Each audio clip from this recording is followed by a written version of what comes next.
கூடியவள் தாம் ரூபிணியும் ஷியம் அனன்யகதியும் நிரீட்சிய யா லீலையா திருத தனோஹோ அனுரூப ரூபாங்கிற தேவி சர்வாபரண பூஷிதையாக சேவை பண்ணின்றிருக்க கண்ணபிரான் எப்பொழுதுமே அடிக்கடி ருக்மிணி தேவி கிட்டக நாம் பால்யத்துல அப்படின்னு ஒரு கதை சொல்லுவான். நாம் பால்யத்துல பிருந்தாவனத்துல இருக்கிற காலத்திலே, நாம் கோகுலத்துல இருக்கிற காலத்திலே அப்படின்னா அடிக்கடி ருக்மிணி கிட்டக சொல்லிண்டேன். யசோதயா நந்தேன வாத்சல்யைனைவ லாலிதம். ருக்மிணி, நான் குழந்தையில ரொம்ப அழகா இருப்பேனா, எங்க அம்மா யசோதை எப்படி கொஞ்சுவாளா என்ன, என் கண்ணே என் முத்தே அப்படின்னு எல்லாம் என்ன கொஞ்சுவாளா என்றெல்லாம் பெருமையா சொல்லிப்பன் ருக்மிணி கிட்டக. ருக்மிணி தேவிக்கு தோணித்து, இவர் இப்பவே இவ்வளவு அழகா இருக்கிறாரே, அவர் குழந்தையா இருக்கும்போது எப்படி இருந்திருப்பார். அந்த கோகுலம் ஆயுர்பாடியில உள்ள சில குட்டிகள் உண்மைகள்ல நான் ஒத்தியா இருந்து அந்த கிருஷ்ணனுடைய பால்யத்தை அனுபவிக்க முடியாதபடி பேர்த்து வத்தியா. நான் எங்கேயோ பிறந்து விதர்ப ராஜகுமாரின்னு இவ்வளவு நாள். அது பிறகு யுவரூபமான பகவானைத்தானே நாம் பார்க்கிறோம், பாலரூபமான பகவானை பார்க்கலையேன்னு தோணித்தான் ருக்மிணி தேவிக்கு. பாலரூபமான பகவானை பார்த்து விட்டு யுவரூபம் எப்படி இருக்கும்னு தோணித்து ராதா தேவிக்கு. ராதே கிரகம் பிராபய அப்படின்னதும் குழந்தை கிருஷ்ணனை அழிச்சுன்னு போகக்கூடிய ராத, இவர் குழந்தையா இருக்காரே, இவர் யௌவன காலத்துல எப்படி இருப்பார் அப்படின்னு. இது பெரிய விஷயம் இல்லையே, உனக்கு நான் காட்டுறேனே. உடனே தாசாம் ஆவிரபூத் சௌரி ஸ்மயமான முகாம்.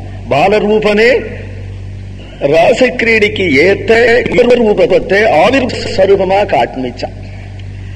இப்ப யுவரூபமா இருக்கக்கூடிய கிருஷ்ணன் கோகுலத்துல எப்படி பாலகனா இருப்பரோங்கிற பிராட்டிக்கு இது ஒரு பெரிய விஷயம் இல்லையே, பாலரூபமா இருக்கிறேன். காரணம் என்ன அப்படின்னு கேட்டா, பிராகிருத சரீரமாயிருந்தா அது கிழமா போனா கிழந்தா, யுவமா போனா யுவந்தா, பாலமா இருந்தா பாலம்தா. பாலகன் திடீர்னு யுவனாக முடியாது, யுவன் திடீர்னு பாலகனாக முடியாது, கிழவர் திடீர்னு பாலகனாக முடியாது, கிழவர் திடீர்னு யுவரூபமா ஆகிட முடியாது. அது அந்தந்த அவஸ்தை.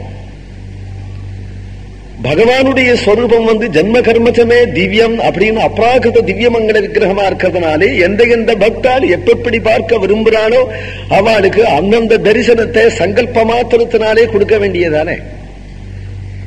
அதுக்கு இவருடைய அவஸ்தை ஹேது இல்லை, அவளுடைய பக்தி ஹேது.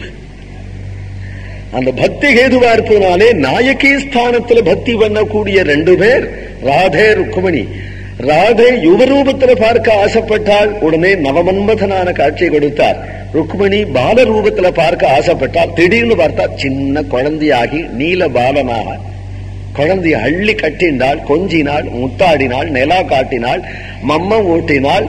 ராத்திரி பூரா குழந்தைய கொஞ்சி விளையாடி பாலரூபனான பகவான ருக்மிணி கொஞ்சறாள். அர்ச்சாரூபம் உபேத்யைவ அவசது ருக்மிணி கிருகே. பாலரூபனாவே சித்த நேரம் கொஞ்ச அப்படியே இருந்துட்டார். இருந்துட்டதும் இவளுக்கு இப்படியே இருந்துருவோன்னு பயமாக எடுத்து உடனே பிரார்த்திச்சென்றாள், பிரபு நான் உங்களை பார்க்கணும்னு சொன்னேனே தவிர குழந்தையா போயிடுங்கோன்னு சொல்லலையே. நீங்க இப்படி குழந்தையா போயிட்டேனே, நான் என்ன பண்ணுவேன்? எனக்கு ஏத்தபடி மறுபடியும் நீங்க யுவரூபமா இருந்தாதானே உங்களுக்கு நான் பாத சேவை பண்ண முடியும். குழந்தை ரூபமாவே ஆயிட்டேளே அப்படின்னு நீ கேட்ட, நான் அதனால தானே ஆனேன். ஆனா எனக்கு அப்படின்னா பிடிக்கலையா? எனக்கு பிடிக்கிறது, எனக்கு இதுவும் பிடிக்கிறது, எனக்கு அது வேணும், அதுவும் பிடிக்கிறது, அதுவும் பிடிக்கிறது, இதுவும் பிடிக்கிறதுன்னா ஒரே சமயத்துல ரெண்டு ரூபமா இருக்கிறது முடியாது. இது அர்ச்சாரூபமாக இருக்கே, நான் உனக்கு பிராணகாந்தனா சுயரூபமா இருக்கேன் என்று சங்கல்ப மாத்திரத்தினாலே ஒரு அர்ச்சாரூபமாக ஆயிட்டு. அர்ச்சாரூபமாக ஆனா அந்த பாலகோபாலன் எப்படி இருந்தான் அப்படின்னா, அன்னைக்கு யசோத தயிர் கடையும் பொழுது அவன் தயிர் கடைகிற சப்தம் கேட்டதுமே தொட்டிலேந்து இறங்கி தளர் நடை நடந்து அந்த மத்த கையால பிடிச்சு கொண்டு அம்மாவனுடைய கயரை தன் கையில வாங்கிண்டு கடைய விடாம பால் கூடுமான்னு அடம் பண்ணினான் அப்படின்னு பாகவதத்துல சொல்லியிருக்கு. க்ஷௌமம் வாச பிருது கடிதடி பிப்ரதி சூத்திரநத்தம் புத்திர ஸ்நேக ஸ்னுத குஜயுகம் ஜாதகம் பஞ்ச சுப்ரூ அப்படிங்கிற இடத்துல உரல்ல கட்டப்புறாலே அதுக்கு முன்னாடி தமங்க மாரூடம் அபாகயஸ்தனம். அந்த அத்தியாயத்துல பாலகோபாலன் தொட்டிலேந்து எழுந்துன்னு அம்மாவனுடைய மத்த போய் பிடிச்சு விட்டான் ஒரு கையால. எதை பிடிச்சா இப்ப சுத்துறது நிற்கும் தெரியும் அவனுக்கு. கயத்தை பிடிச்சுன்னு விட்டான். பிடிச்ச நின்று அம்மாவை, நீ இனிமே தயிர் கிடையாதே, எனக்கு பால் கொடு அப்படின்னு அடம் பண்ணிட்டு இருந்த ஒரு கோலம் உண்டு. இந்த கோலத்துலதான் ஒரு கையில மத்தும் ஒரு கையில சுத்தின கயருமா குழந்தை கிருஷ்ணனா இருக்கு. இப்படி ஒரு காட்சி கொடுத்தான். ருக்குமணி தன்னுடைய அரண்மனையிலே அந்த கிருஷ்ணனுக்கு பிரதான ஸ்தானம் வச்சு தானே ஆராதனம் பண்ணிட்டு இருக்கு. ருக்குமணி தேவியே ஸ்வயமே ஆராதனம் பண்ணி கொண்டு இருக்கிறாள். மற்றொரு நாள் கண்ணபிரான் பேசிண்டே ருக்குமணி தேவி கிட்ட, நாங்கள்லாம் பிருந்தாவனத்திலே ராசக்கிரீடை ஆடுவோம் அப்படின்னா.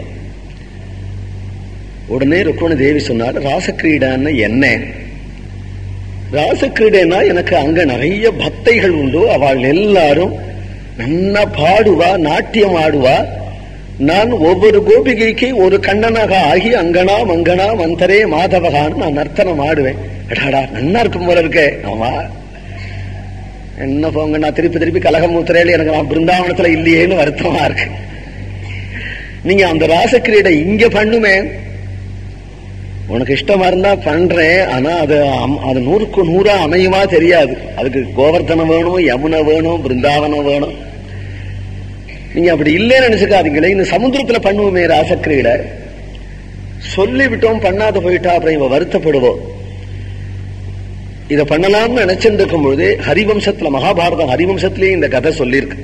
நாரதர் வந்தார். நாரதரிடத்திலே பகவான் சுமுகமா பேசினான். என்ன வேணும்னு கேட்டான். நாரதர் பிரார்த்திச்சென்றார், உம்முடைய ராசக்கிரீடைய நான் பிருந்தாவனத்துல பார்த்திருக்கேன், மறுபடியும் எனக்கு ராசக்கிரீடை பார்க்கணும்னு ஆசையா இருக்கு, நீங்க அந்த ராசக்கிரீடைய காட்டி அருளணும் அப்படின்னு நாரதர் பிரார்த்திச்சென்றார். அப்படியானால் இந்த பௌர்ணமி நான் சமுத்திரத்திலேயே அந்த ராசக்கிரீடைய செய்கிறேன் அப்படின்னு சொல்லிவிட்டு, பிருந்தாவன கோபிகைகளே தான் இங்கே பட்ட மகிழ்ச்சிகளாக வந்திருக்கா அப்படின்னு சொல்லப்படுறது. சாட்சாது லட்சுமி வேற, ராத வேற இல்லை, ராத வேற, ருக்மிணி வேற இல்லை. அந்த சாட்சாது வாசுதேவன் வேற, இங்க கோபாலன் வேற இல்லை, கோபாலன் வேற, ருக்மிணி காந்தனான துவாரகாதீசன் வேற இல்லை.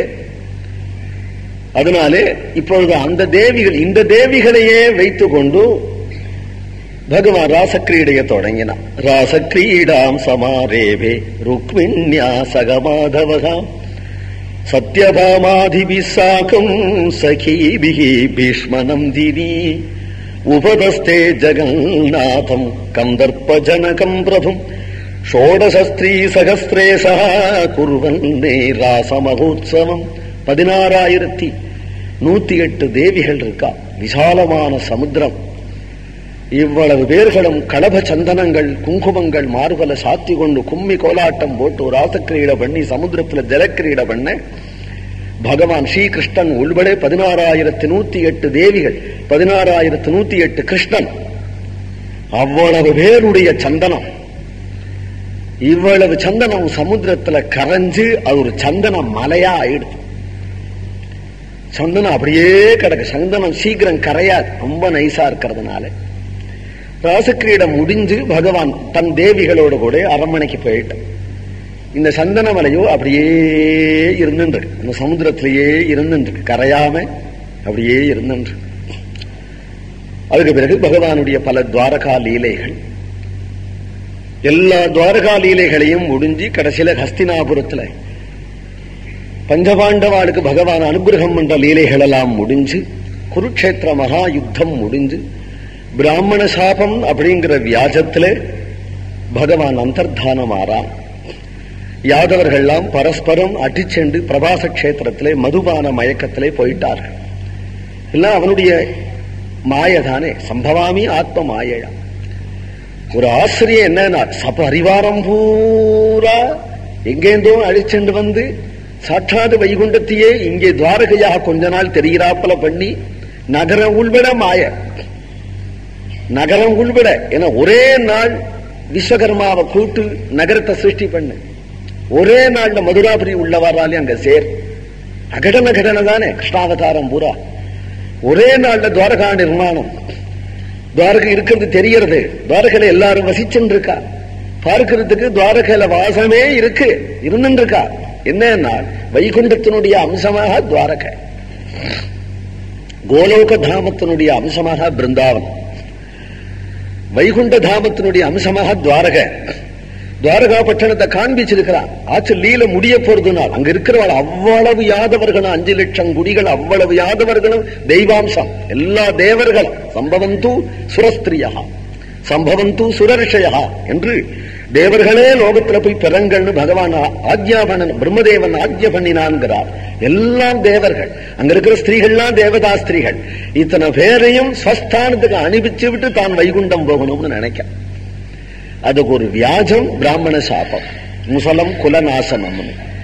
அது ஒரு வியாஜமாக கொண்டு இவ்வளவு பேர்களையும் பிரபாச கஷேத்திரத்துக்கு அழைச்சன் வந்து ஒருத்தரோட ஒருத்தர் அடிச்சென்று மதுபானம் பண்ணி விட்டு எல்லாரும் என்ன தேவதைகள் தானே, மதுபானம் பண்ணினா குலநாசம் ஏற்படும் அப்படின்னு மறைஞ்சு போகிற சமயத்துல கூட ஒரு தர்மத்தை காண்பிச்சுட்டு போயிடுவோம் என்று தர்மத்தை காண்பிச்சு விட்டு உடனே தேவர்கள்லாம் அந்தர்தானம் ஆகிட.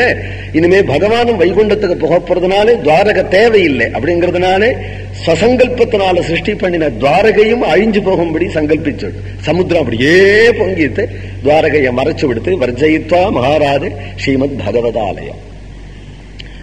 அப்ப துவாரகையே ஆலோல கல்லோலமான சமுத்திரத்துல எல்லாம் மறையும்.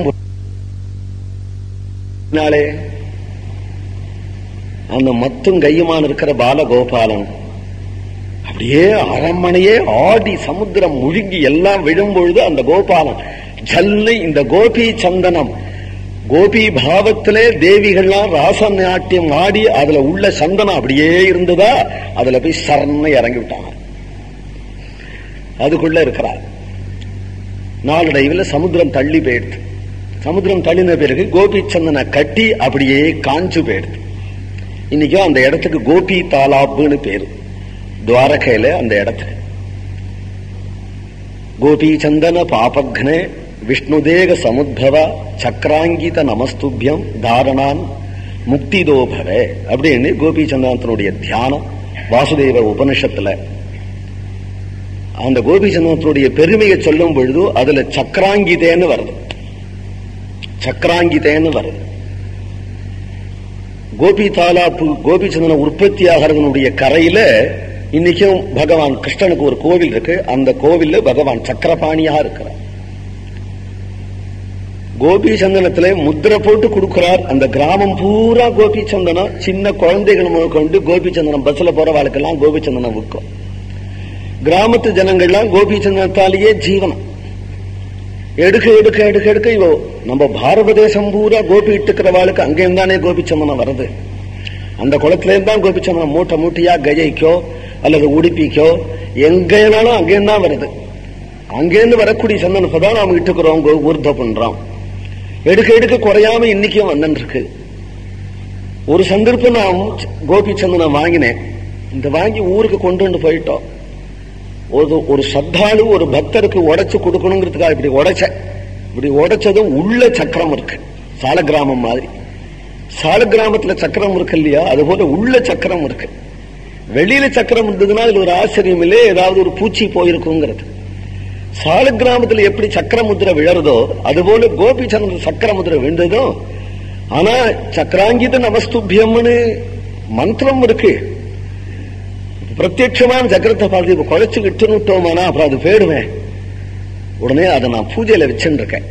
யாராவது பக்தாள் வந்தா காட்டுவேன். பூஜையில வச்சுட்டு இருக்கேன், சக்கராங்கிதமா இருக்கு எப்படி பாரு அப்படிங்கிறதுக்காக. ஒரு வியாபாரி சமுத்திரத்துல கப்பல் வந்து இருக்கு. கப்பலுக்கு நிறைய சரக்கு ஏத்தினா, ஆனா ஒரு சைடு ஏத்தியாச்சு.